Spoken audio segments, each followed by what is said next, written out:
Hello. Hi. Hi, Jared. Hey. Hi, this is Matt This is Matt Bergman, and you're listening to the Schoolgirls. Settle Down, Alexis. Okay.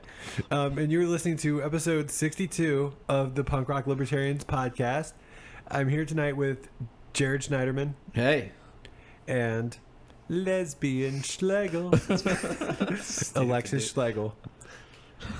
Hi, Alexis. What's up, man? Dude, is everything cool with your phone? Yeah, man, I'm good. Okay, cool, dude. Sweet. Yeah, I was Are you- posting this video, man. Oh, sweet, dude. Oh, was this on Grindr? Yes. Okay. Yeah. So, anyways, we're here tonight, just like chillaxing, being bros. You know, we're podcasting and shit. Yeah, man. So, Yeah, dude. So, Tom Morello of Rage Against the Machine. He's a $30 million communist. He's came out it's like against $1 million man. like apparently his new group, Prophets of Rage. They're going to, and I think it's like, isn't it like one of the dudes from Cypress Hill or something? Yeah, it's like some kind of super group. Yeah, and then Tom, what is his? Zach De La Rocca will not be involved, but at any rate, it's I think it's the guys from Rage, and then minus Zach, and then like somebody from fucking Cypress Hill. Yeah. Anyways, apparently he says they're gonna bust up the DMC supposedly. Well, I thought it was the RNC. Sorry, the RNC. Yes, it's the RNC. Yeah. So, and then he also said that Bernie Sanders is quote unquote a dreamer, and he's endorsing Hillary. He's endorsed Hillary? Yes. Wow. So yeah, Bernie Sanders is quote unquote a dreamer, whereas this dude, granted, none of us here really think too highly of the philosophy of communism, or the economics of communism, or the force of communism, the violence that comes along with communism. Right. But if I would think that if you call yourself a communist, you'd be more in line with Bernie than Hillary. You would think. And you would also think if you had a band called Rage Against the Machine, I mean, Hillary Clinton's been like the highest part of the machine for the past 20 years at least, Yeah. and she's been in politics a long time before that.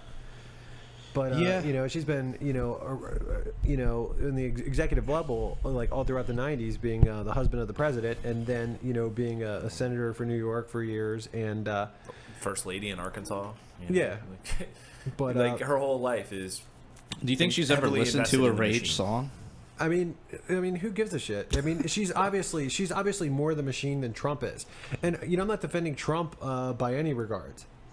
Donald Trump is a douchebag, but to act like Hillary's like the answer, or Hillary's anything better than what we've had. Well, and to call Bernie Sanders a dreamer when you're going out there and promoting communism, which is like the ultimate utopian dream sequence. Exactly. Who's dreaming more, Bernie Sanders or the $30 million communist? Right. Who is dreaming more? Right. I don't know. I mean, I just think, not that I've ever thought super highly of Tom Morello, but let's just say I think lower of him now. Yeah, I mean, I was always into Rage, but just their music. Like, I guess at one point I was kind of a socialist, so I did get into the politics a little bit, but yeah, you probably should have just kept that to yourself, bro. I've talked about that before. I know, I'm just fucking with you. So, yeah, I don't know. I mean, I just think that's pretty fucking lame, and hopefully more people will call him out on that. It's probably, honestly, it's just a publicity stunt. There's some bands that just need to go the fuck away. It's like you were irrelevant years ago, but so Yeah, I would have liked to have seen them live in their heyday, though. But dude, Matt, is that a snack pack? Yeah, dude. Dude, are you snack packing everything? Dude, you're eating a snack pack during this podcast. Dude, You didn't bring enough for the whole What can I class? say, dude? I'm fucking I'll Blaze, trade you this dude. here banana for that there snack pack. Fucking Blaze, dude. You dip your banana in that snack pack. Dude, I'm not giving up my fucking snack. All right. Well, so also in the news, Muhammad Ali has passed away. Yes. And he's a rather interesting character. One of the memes I saw going around, it was like yesterday or a couple days ago, I think you might have posted it on PRL. Was the quote from him basically talking about how, you know, what the fuck are we doing in Vietnam? Why should I go over there and you know, kill a bunch of people that I don't even know? And then, of course, he was arrested and convicted of draft dodging. And, you know, he had to give up his belt, and I think he was in jail for, how long was he in jail for? Like 10 years or something like that? Or was he in jail for that long? It was that long. I don't know. Sure. I think he was banned from boxing for like 10 years, maybe. I don't remember. But regardless, I mean, that's admirable, you know? Or that's admirable. Did you say that's admiral? That's admiral. Like, what is that? Admiral Ali. Or in, like, the fucking Navy, dude. Yeah. Not, like, fucking boxers, bro. But the other day, and I've heard people accuse him of being racist in the past, but at the same time, I mean, he was getting, you know, he was living through the era when, like, you know, when black people were actually being heavily persecuted, you know, when black people were being segregated in Jim Crow laws, and you know, cops were very deliberate about abusing them. Well, they are still today very deliberate about abusing black people. Well, they're deliberate about abusing everybody. But, I would agree, yeah. But yeah, but it was just, I guess it was more out in the open and less deniable, and more approved of by general society. I don't know. I think it's less deniable now because everybody has a fucking camera on their phone. But I mean, I think this stuff's been going on all along. I just think now everybody has a fucking camera on their phone. Yeah, that's a good point. Because I mean, you know, this has been an issue. This has been a quote unquote fringe issue, you know, easily since Rodney King. Yeah, but I mean, that was supposedly post civil rights era. But like prior to the civil rights era, I mean, no one would deny that, like, you know, cops were abusing blacks back then. Like, no one denies that today. But you still have people today that are denying, you know, they'll say it's not, you know, it's being blown out of proportion by the media. It's, you know. Well, those people are idiots, dude. We got the video to prove it time and time again. I know. I'm not arguing in their camp. I'm just saying. You are, dude. You're playing status advocate, dude. I don't fucking like it. You like it every other time. Fucking status advocate, dude. So anyways, but I did see this pretty crazy video of him being interviewed by, I think it was like some British dude back in It was on BBC. Yeah, BBC. And he was like basically saying that he doesn't approve of race mixing. And he was like using the analogy of blackbirds should fly with blackbirds and red robins should fly with red robins. And it was like, oh, cool. Now it all makes sense to me. What makes sense? That we shouldn't race mix, dude. It's the fucking bird analogy that did it for me. Yeah. Hey, thanks, Muhammad Ali. Yeah, he basically was just like nature, like, you know, and the guy, and the BBC guy was actually pretty progressive, well, as far as like race goes, and he was like, "Oh, what do you mean? Like, we're all human beings. Like, why can't we all just like?" He was like, right. Muhammad "Why can't we all no. just fuck?" What's that? Why can't we all just fuck? Yeah, man. And Muhammad Ali seemed very, very against that notion, and it was pretty disturbing to see. Yeah. And you know, it's just like with any of these people that we tend to hold up as heroes. You know, there always seems to be like a darkness to him. Like even Martin Luther King, like apparently he was like an abusive husband and was like cheating on his wife and having like sex orgies and shit. Dude, how could you say that? That's racist. I know, right? That's why it's like that's why it's got to be careful putting people up on a pedestal. Right, and that's why I always say, hey, don't Alex, put the people. Alex, what is it that you always say? You can't put the P on the P. Exactly. Yeah, dude. Right. No, but see, my thing that I always say is, let's not hold up the people. Let's hold up the ideas that they espouse. Because when you hold up the people, then you're basically saying everything this person says is amazing, and then as soon as they fuck up, then you throw them out, and then you throw their ideas out with them. But if we just look at ideas on their own, then we don't have that problem. If we, you know, it's like... I diggity. You dig that? I diggity. Yeah, like... Well, let's take for an example out of the libertarian community. I was hoping that you had examples prepared. Dude, shut the fuck up. You're fucking ruining my fucking steam here. Your moment. my moment. This is my moment, man. I'm trying to Okay. seize it. I'm sorry, bro. So, within the movement, Carpe D's nuts. you have, Stefan Molyneux, who right now has completely gone off the rails. He's like a total Trump supporter. He's pretty much abdicated like any the whole anti-politics position that he had been taking for the past 10 years or whatever he's been doing it. But that's the thing, it's like, okay, Steph's a douchebag, but that doesn't mean that the shit that he was doing early on we should just completely abdicate. We shouldn't just say, oh well, since Steph's being a total dickbag now, then peaceful parenting is not a good idea. No, peaceful parenting is still a good idea. The non-aggression principle. Yeah, I mean, it's still a good idea. I think what you're saying is you can't throw out the ganja with the bong water. Exactly. But I think you have to be careful. And I mean, I think we still do it with like Ron Paul. Although Ron Paul's done a few things that it's like, not nothing super egregious, but like remember the whole thing with like the website domain name. He was trying to like get that seized, and it was kind of going through sort semi-government channels, and it was like, Ron Paul's kind of using the state right now. Should we all of a sudden just abandon the entire philosophy of liberty that Ron Paul's been espousing these past 80 years or whatever? No. But I think we have to be more careful not to hold these people up, and when we do look at them, to look at all facets of their personality, and not just sort of glorify them as this like angelic like deity or something. I concur. Thanks. Matt. Yeah, dude. Do you have some things to say on this next topic? Yeah, dude. I don't know. I feel like right now, it's like an exciting time. Everybody's feeling on the Johnson. And, some people are getting mad about, like, us using terms like, quote, like, hashtag Feel the Johnson, or hashtag Johnson Rising, or hashtag Make the Johnson Grow, And I don't know. I'm a fan of these tags. It's like. I mean, you would be a fan of them. Yeah, I mean, for my demographic, I can say that, like, if I didn't run in these circles. I mean, you're pretty sophomoric, man. Thank you. You're incredibly sophomore. But honestly, I think a lot of people that I think about half the people that are eligible to vote don't vote.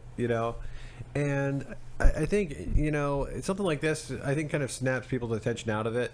And I really think anybody who's going to get the joke, they're probably going to be cool with it. The people that wouldn't be cool with it, they're probably not even going to get it anyways. Yeah, that's what I was saying. It's like, I don't know. I just think it's not a bad thing. I think I think catchy slogans are cool. Yeah, and I mean, I can understand why he wouldn't use it on his campaign, because then people would make draw the conclusion and kind of delegitimize him. But, if his supporters are saying it and it's just kind of this thing that's kind of floating off the radar a little bit, what's the big deal? Okay, so I think that's all I should talk about that without bringing up any specific names. Yeah, that's fine. So anyway, all right. You want to talk about your conversation with Will Coley? Yeah. So I was at work on I think it was Saturday, and then I heard that Gary Johnson gave Will Coley a phone call. And for those that don't know, the mic stand, man. Why? It'll come through the mic. It's not coming through. Okay. So, anyways, so you're talking to Will Coley. I'm sorry, dude. You just totally fucked up. Hey, now you know how I feel. You dickhead, dude. Fuck you. At least I was adding to the conversation, dude. I was trying to help the podcast. Whatever, dude. So, anyways, Will Coley, you had a conversation. He talked to Gary Johnson. Yeah. So, Will Coley. Apparently, Gary Johnson called Will Coley and reached out to him because with at the convention this year there was there was a battle taking place, and it was basically the quote unquote purist versus the pragmatist. Hey, Alex, is your phone okay, dude? Oh yeah, I'm good, man. I'm in the zone. What zone is that, dude? What are you on? Fucking X Hamster on your phone, dude? No. X Hamster. But, okay, continue on. okay, it's good now. Okay, dude, you're fucking fucked up my train of thought. So at any rate, there's like the purist, the principled ones, versus the pragmatist. But I consider myself like a principled pragmatist. While I probably agree with Daryl Perry 98% of the time or 97% of the time, and I might agree with Johnson like 91% of the time, I still think that Johnson was the best choice that we had to represent us as a presidential candidate. For a number of reasons that I think should be fairly obvious to everybody listening to this podcast. So, so I thought it was really cool, though, how Johnson, at this point, he could just be like, fuck you, I won, I'm the candidate, take it from there. But he's, like, actually making an effort to unite all the libertarians. And I think that's smart, too, because I think he realizes that, like, if you can get activists like Will Coley behind you and get them on board, those are the people that, post about shit on Facebook, and they have a bunch of Facebook pages and thousands of friends. And, that'll really help if we can get everybody behind this campaign. That is smart. Yeah, man. And and he seemed like genuine about it. He didn't seem like he was just wheeling and a dealing. No, I mean, I think that's one thing about Johnson. I think I've been following him closely for years, and he's always came up to me as nothing less than genuine. Yeah. So, he is a genuine guy, and I think he further proves that by reaching out to Will Coley. It's like he does care about the party. And so I don't know. I just thought that was pretty rad. Last night I was actually a guest on Will Coley's radio show, Call to Freedom, on LRN FM, and we did touch on Johnson a bit, and we also touched on Johnson. We touched on Johnson, yes. Dude, yeah, that's another. That could be a new hashtag, touching on Johnson. Oh man, I gotta love it. Okay. Yeah. So, and then, actually last night, our main topic on Will's radio show was right now in Saudi Arabia, there is a 16-year-old boy who has been convicted of treason for just talking some shit about the government. They're extremely corrupt, fucked up government, and apparently he's been sentenced to execution. And I think I also heard that in Saudi Arabia, when they execute somebody, a lot of times they don't even announce it, so he could be dead already. Like nobody knows. It's just a really fucked up state. And the most laughable thing of all of it, apparently, like as far as the UN goes, Saudi Arabia is like in charge of like human rights or something, or what is it? I think it's the Human Rights Committee Council or something. Yeah, they're like the number one in charge. It's like, wow, really? You guys are in charge? It just goes to show you like what a crock of shit the UN is. Yeah, it's statism at its finest. What's wrong with oilers, man? Yeah, they're our friends. They have oil. Yep. So that was very interesting. Because while I am like staunchly against all the wars, I wasn't. I feel like last night I was educated on, a lot of what's going on over there. So that's cool, man. I thought that was very interesting. So who were you guys interviewing? We were interviewing a chick named Isha, and she's like, she's basically part of a activist movement that are trying to bring attention to this right now, to this 16-year-old boy that could be executed any day. Just for talking out against the government. Right. So, she was a cool chick. That's awesome. Yep. Sad, but yeah. All right. Next topic. So the FDA has just approved a new candy-flavored amphetamine for kids. So basically, like a new ADD medicine or medication or whatever the fuck you want to call it, drug that just tastes like candy. Nice. Which is, sort of ironic or hypocritical because they didn't approve in places where you can legally buy weed. They wouldn't approve candy flavored weed. because that would encourage children. Yeah, it would attract children to. Yeah, It would encourage like, yeah. Which like okay. Even though there's laws where you have to be 18, much like drinking, in said states that have legalized it. Right. But hey, it's cool, kids. Here's some fucking Jolly Rancher or Ritalin while you're sitting in class, you know? Yeah. I mean, and obviously, you know, it's much more dangerous if a kid gets a hold of a bag of amphetamines than if a kid gets a bag of fucking weed. I mean, Yeah, I know. you know, either one is probably not going to go too well, but the first one probably will kill them. So, yeah, I mean, it's just, you know, hypocritical. Well, I think shit. there's far more health implications if a kid would just like pop at a bunch of amphetamines as opposed to like, oh fuck, he ate an edible, he's eating a bag of Doritos right now and Yeah. playing a lot of fucking video games. This kid's out of control. We're just freaking the fuck out, but he's definitely not going to die from it, that's for sure. Yeah. Johnny's eating the whole bag of Doritos. Oh, He got into the cookie jar. You know, it just goes to show how little the FDA does as far as like actually protecting anybody. Matt Bergman ate another snack pack. Oh. He just ate a whole gout of snack packs. Yeah, it's fucking stupid, man. The FDA is such a yeah. And everyone's always like, oh, but without the FDA, companies would just be putting poison in our food. It's like, they already Yeah, are. dude. number one, they already do. Number two, with They the don't give a FDA's fuck. permission. yeah. Number two, in all seriousness, like, why would they do that? Why would they want to kill their customers? How is that good business at all? Right. You Yeah. know? Exactly. I think if you left it up to private organizations, you would have a bunch of private organizations do it because people don't want to eat unhealthy shit. Some organizations would do it better than others, no doubt.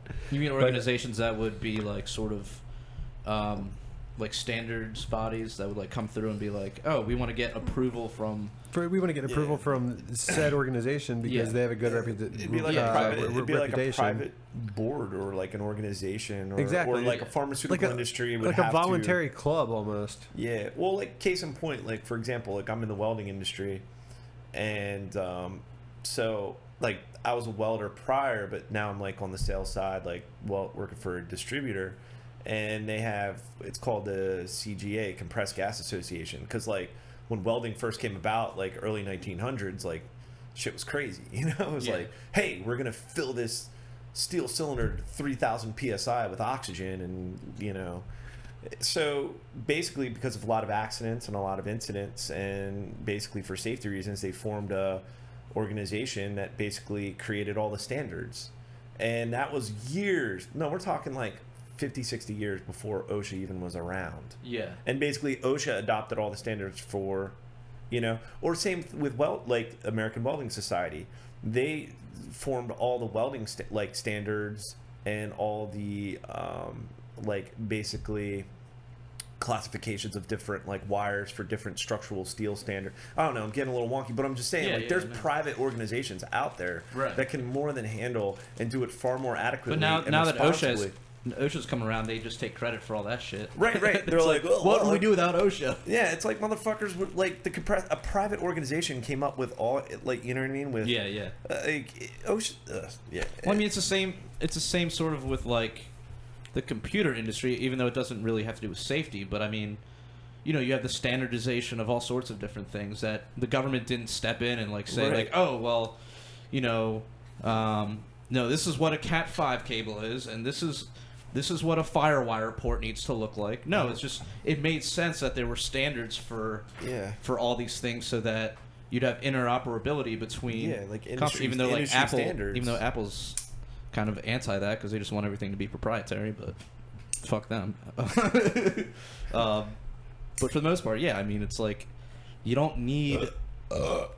You know, you don't need the government to come in and do these things. You know, where there is a need for this sort of thing, it could come about through the free market, and it has, and that's like, I don't know. I think we as libertarians need to, you know, when we're in conversations with fucking statists that are like, whoa, whoa, you know, you need to bring up examples like that. Yeah. Like, Wait, what are the status like again? they're just like, whoa, who's gonna do this? Whoa, whoa, what about? Whoa, who'll build the? You know, you just gotta come with. You got to come up with the documents. Yeah, like, you gotta whoa, come. You gotta look, come look correct. Look at with these the documents, status. Yeah, Shit, and- chill. Yeah, shit. Shit. Yeah, you just gotta use real world examples of like the market. Yeah. You know, See, I need to these- kind of get better at that. I mean, there's certain things where I can provide examples because I've had to look it up in the past. Yeah. But I don't know. It's harder for me to recall that kind of shit. Like I'm better at just like, let's just talk about the philosophy itself. Yeah. But you're right though. I mean, because you're always gonna get people that are gonna say like, well, you know, what are we gonna do about the roads? You know, that's like the most famous example. I mean, there's so you many know. like private professional organizations that exist out there. Now, some it's just like, you know, you pay to play, and it's like, well, you're in the whatever. But then there's others that are actually, you know, so that it's out there. It's just that's one way of combating status, like that they think the government has to do fucking everything and anything under the sun for us. But anyway. Right. And the thing with the government doing it is that they're not beholden to anybody. No. So, you know, if some company, some big pharmaceutical Well, company wants the to throw government are beholden to themselves. They usually keep themselves in check, right? 100%, dude. Every time. Word. Yeah. So, Johnny Rotten banned from BBC.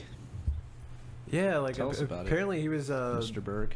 he was speaking out against like pedophiles, and the BBC had a problem with it. Huh. I don't know. It's So funny does this because harken back to our conversation with with Little Worry, Little yeah. Worry? And he was talking about it in like Hollywood over here, but apparently pedophile and power, pedophilia, and power are connected all over the world. Huh. Yeah, it sounds. I mean, it sounds conspiratorial, but there seems to be a lot of evidence to kind of support that. Too. Yeah, especially I think recently it's been coming out a lot. Yeah, and I mean, look at the Catholic Church. You know, I mean that was pervasive and fucking Catholics. Alex, are you Catholic? that's a power system. Yeah. Dude, I don't really practice. I hope not, dude. It's fucking disgusting, dude.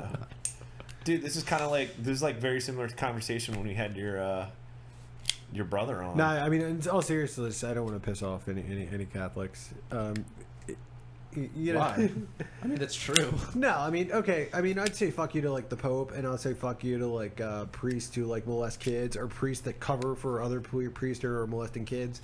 But I'm not gonna rag on anybody's like faith, you know. No, I'm not ragging on that. I'm just saying, like, I'm saying when you have it's, you know, I mean, the Catholic Church is like a hierarchical structure. Yeah, well, it's like whenever you have something, you know, something like that, and then there's like a powerful. Yeah, but I mean, I'm just saying, like, you catch more flies with honey, and you know, I'll cite, you know, one of the coolest libertarians I can think of is fucking Tom Woods. Tom Woods, and another one of the coolest ones is Walter Block, both Catholic dudes. Right, I'm not shitting like every Catholic. You better not, damn Jew. I live with a Catholic man. Fucking, you see this Jew over here, dude? Yeah.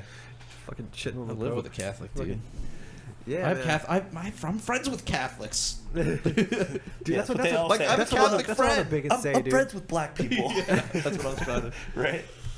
Yeah. Dude, did you see that video of Trump? He's like, "There's my African American." Oh, that was so hilarious. Did you see the dude. one I posted on PRL? Like the mashup, it was like him doing that, and then there was like this little black kid like standing in line, and he's just like looking over, like, Oh man. dude, you gotta look it Oh, up. It's man. hilarious. That is hilarious, you know, because it's obviously everybody can see what he's trying to do. It's just so fucking obvious, you know. And Aren't you great? you know, that's one like fucking, you know. I don't know if I put this on there. I wanted to talk about this. I wanted to talk about like Stossel last week, right? So Stossel on Saturday night was fucking awesome. So Saturday Night Live. no, well, yeah, it was pretty awesome. It was On Fox Saturday Business? night. Yeah, it was Saturday at Fox Like at 10 Business. o'clock on a Saturday night. Yeah, it was The whole actually 5 people watch? 9 p.m. Eastern time, and but you know Stossel re-airs Central. throughout the weekend, so Okay. you know I'm sure people have watched it, and Probably naked. okay, and then so okay, Gary Johnson and Bill Weld were on there. And I liked how Stossel gave Bill Weld a hard time. Yeah. And First liberal past. yeah, exactly.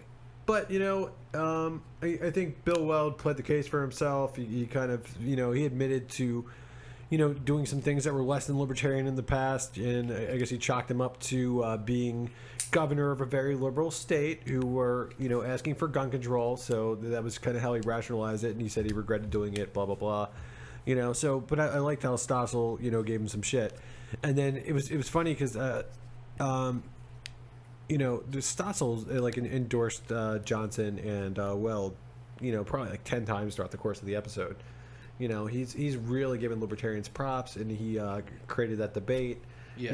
He's really helping libertarianism kind of make its impact on the masses. Yeah. And so it's Ron Paul was actually on Stossel a little later in the hour, and Stossel was asking Ron Paul what he thought about the Johnson and Weld thing, and then so Ron Paul starts laughing when Stossel brings up Bill Weld. He's like, ha ha ha ha ha. He's like, Bill Weld's not a libertarian, John. it was so funny, It was the funniest line of the night. So I don't know. I mean, it's like with Weld, it's I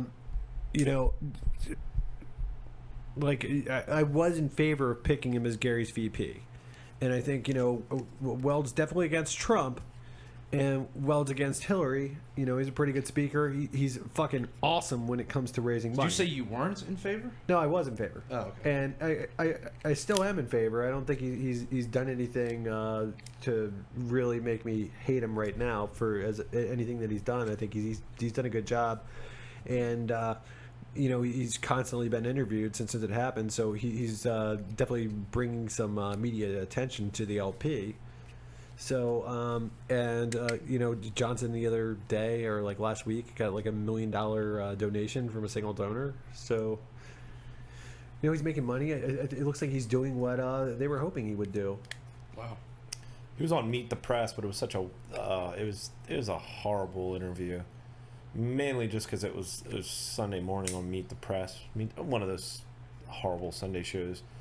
But he was basically Chuck Todd was interviewing him, and it was just gotcha questions, and basically one was well, you're gonna play his final question was oh, you're gonna play the role of spoiler. Who would you rather see? Would you rather you playing the spoiler prevent Trump or prevent Hillary from getting in the White House? And how do you answer that? He basically just retorted well, I wouldn't be in this if I didn't think I could win it, and he kept going back, but it's just it's just fucking bullshit. The mainstream, it's just perpetuating this two-party system and can't even ask honest it's a Sunday morning show, you know what I mean? I'd expect this hack shit from but on Sunday there's supposed to be, I don't know, some maybe what you'd think maybe some journalistic integrity to maybe, what's your platform? What do you stand for? What, just ask some legit shit. Some interesting. But or tell us about your background, or the last time, just fucking but it was just all these gotcha questions and just kind of just fucking typical. I don't know. I mean that last question is just so indicative of what's going on with the mainstream media, right? And just the establishment. It's so I kind of I don't know, and that's kind of here's what I'm getting, and this kind of frustrated me because Gary's answers were kind of boring, dude. I don't know, I just feel as though they're not gonna act I think he needs to be more assertive in interviews because the mainstream media is gonna do the same. That's what I loved about anytime Ron Paul, he'd be I know they're gonna ask me the same stupid shit, so I'm just gonna get what I have to say out there, and where Gary's just kind of just going back to I believe most people are fiscally conservative, socially liberal. It's he does kind of have a few talking points. It's dude, expand, and then guess what? Fucking own the mic. Fucking because they're just gonna ask you hack questions. like typical, oh, you're just gonna be a spoiler, you have no shot. Like, no, fucking own this, you know? And like that's sometimes where I get frustrated with him. It's like, dude, like, I mean, case in point, like, I don't know, like, he's not going to be interviewed like people like Joe Rogan, where it allows him to open up. Like, there's times where it's like, dude, you got to be fucking assertive. Right. Like, you need to go in there and you need to know you're going in like with a the purpose. status mainstream, and you need to go in there and like own it. Yeah. You know, and sometimes I feel as though he doesn't do that. So I just hope he gets better with that. Anyways, but that's like the difference between a Stossel interview. Like, Stossel's gonna ask like legit shit and like kind of, whereas like, okay, that's great. Like the pragmatic role, like the pragmatic in me is like, okay, cool. Someone like Gary Johnson, someone like Bill Weld, they're gonna get more mainstream attention. But I was like, if they can't fucking sell the philosophy of liberty, if they can't like hit on all points, if they can't like draw people in, you know, that's kind of my reservations a little bit, you know. Oh, you know, another thing I wanted to mention about Stossel. Stossel had this dude on there. I can't remember his name, but some like libertarian dude, I guess writer or whatever, you know. And so this guy was talking about how, you know, basically how Donald Trump is like, you know, would probably be better for libertarians than Hillary Clinton. So, and his rationale is that if Trump gets elected, you know, he's so polarizing and so divisive that not even all the Republicans can get behind him. So, you know, meanwhile, while you've got all this commotion going on throughout government, nobody's going to be able to get anything done. So it's like, you know, for a libertarian, you know, that's like our fucking wet dream. Yeah. You know, but I think a lot of the concern... it's one way to look at it. And then Stossel's like, so are you voting for Trump? And the guy laughs, and he's like, I don't vote. You know, so ultimately, the guy's not really, he's not going to vote for him, but he's just saying, you know, theoretically speaking, Trump might be pretty awesome for libertarians. Might be, or just fucking horrible for the whole world. Maybe. I mean, like, I've said it before, I'll say it right now. It's, with Trump, I don't think you can trust a word that he says. Right. Who knows what's going to happen? I think he's a shit can of worms, you know? Right. Shit can of worms. Yes. So, Tom Woods. Yeah. I'm gonna say like Tom Woods has been doing like a lot of political critiquing this season around, and you know he's been hard on Rand Paul, and he's been hard on Gary Johnson, and I want to put it out there right now. I think Tom Woods needs to run for president in 2020. I'll second that notion. Yeah. How about you, Alexis? I'll third that. I've met him. Oh yeah. Did you get to blow him? No, man. Come on. No, he's a good Catholic. Yeah, he's a family man. Dude. Okay. Really? It's a sin, man. Yeah. But no, he's great. I've seen him speak many times.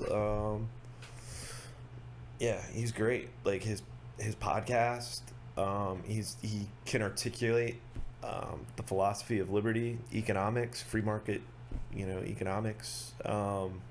He gets it. He's on board, and I think someone like that would be great, you know. Whereas, I don't know. I mean, he. Yeah, I mean, he's super articulate. Like.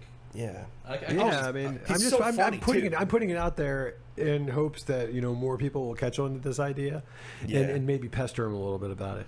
No, I mean, yeah. Yeah, I mean, I wonder if he's ever considered it in the past. Dude, and he's so entertaining, man. Like he's so quick with you know he's very. Dude, I mean, it would engaging. be basically like Ron Paul in 2008 or 2012 and 8, I guess.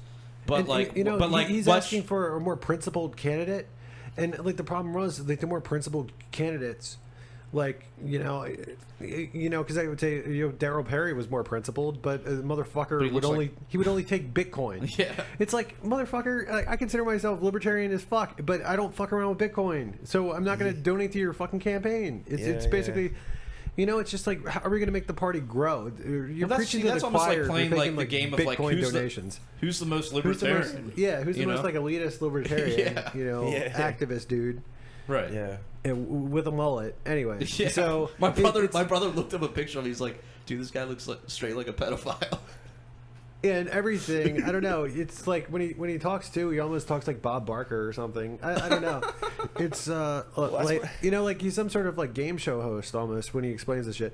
But like okay, so maybe that was a little mean, but it's like maybe the pedophile thing. he's principled. This is a guy. Meanwhile, like I agree with him 98% of the time. I just don't feel like he did the best job.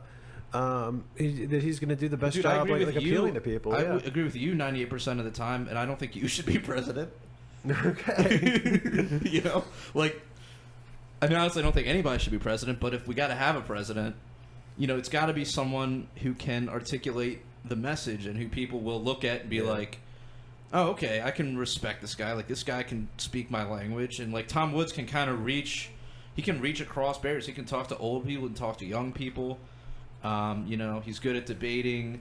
He's not going to fall for like the gotcha questions that that Gary might have been. He sees him a mile away, and he's just like, "Oh, okay." Like he would, And in those short mainstream media, like that's the thing, dude. Like that interview on Meet the Press, it was literally like 4 to 5 minutes, and it was all gotcha questions, kind of same old shit. Yeah. Like, and it's like you got to realize you're going into that. Like, I think it's all about their mindset, and Tom Woods would be going in there just strictly just doing the Ron Paul thing, Like, I'm not saying he wouldn't try to win, and he wouldn't sabotage his chances of winning if he felt they were legitimate, but he's going to go in with the idea of like, all right, I'm going to use this platform. I'm just assuming this is what he would go in for. I mean, he's his own man, but I assume he would go in and be like, this is the platform to spread the message of liberty. I've done the radio show, I've done the books, I've done the speeches. Now it's time to get up on fucking Fox News and CBS and NBC and all that shit and get it done. If he could get on there, though. If he could get on there. I mean, that's but I mean, one if nice Gary thing about Johnson Gary, can get on there. No, well, He's Gary paving Johnson's the way. also a 2-term governor. He's more to talk about right off the bat. Yeah. But one thing's granted with Tom Woods, I do think he's a better speaker. Right. So if he could get on some and do a good job and kind of like garner some attention, which I think he could, that would be good. And like he's just somebody who I think would do a good job. Who would be his running mate? Huh. Lou Rockwell. Lou Rockwell. No, you can't get Lou Rockwell in there. Yeah, as awesome as I think the guy is, I think he's got like a questionable past. He's got a checkered past. Yeah, with the Ron Paul papers. Yep, with the Ron Paul papers. Yeah. So, anyways, I think that's about it for this week. Think so? Yeah. Yeah. Yeah.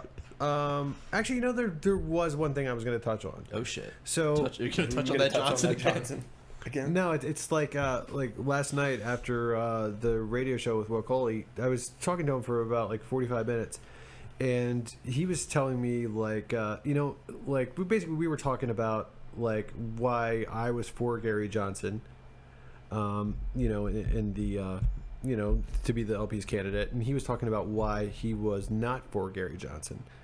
And his perspective was pretty interesting. So he was talking about like right now there's a fear between like a lot of the purists in the campaign, worrying about like with the GOP crumbling as it is, and now Johnson picking Bill Weld, who's not a libertarian but a liberal Republican, to run with him. He was worried about the Libertarian Party expanding and attracting all these moderate Republicans. And then turning into like the new Republican Party? Exactly. But wait, Bill Weld is a liberal Republican? What the fuck does that mean? He's a liberal Republican. He's a Republican who's like a rhino. Yeah. Well, like when he was governor, possibly, Republican in name only, but I don't know. Well, he was fiscally conservative, but he's had the gun control thing going on. Yeah. So like in that way, like socially liberal, nobody has a problem with, but yeah, because that's kind of, I think that's still, a lot of people disagree, but I think that's still one good way. If somebody asks what is a libertarian, it's kind of like, it's just the short answer, fiscally conservative, socially liberal. Yeah, Tom Woods has a problem with that though. Yeah, people do like now, you know, but it's well, like yeah, it's because those are the Catholics that have a problem with that. yeah, I don't know. Like, I mean, honestly, if you don't have time to read somebody a Murray Rothbard book, and if you just have to explain to them libertarianism in one sentence, Yeah. I don't think it's the worst place to start from. Yeah, it's just saying, look, I don't care what you do socially, as long as you don't harm me, and fiscally, I think you should be able to keep your own money. Yes. That's basically it, you know.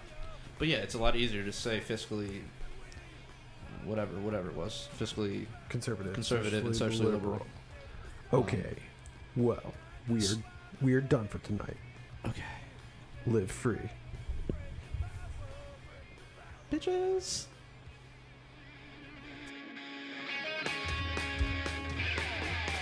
Statism's footprint is the blood that is shed, drenching the flags on the tax bombs in red. Poisoned by a few at the expense of the many, sold to the gods and the death machine. You can't justify killing by economic gain. For God, country, and democracy, you get the freedom and gunpoint in a foreign land. You support the troops, then bring them home. I believe that you will do the best for you. And I believe that we have the power, I hate the state, and I know I'm a slave. We can make the break the power.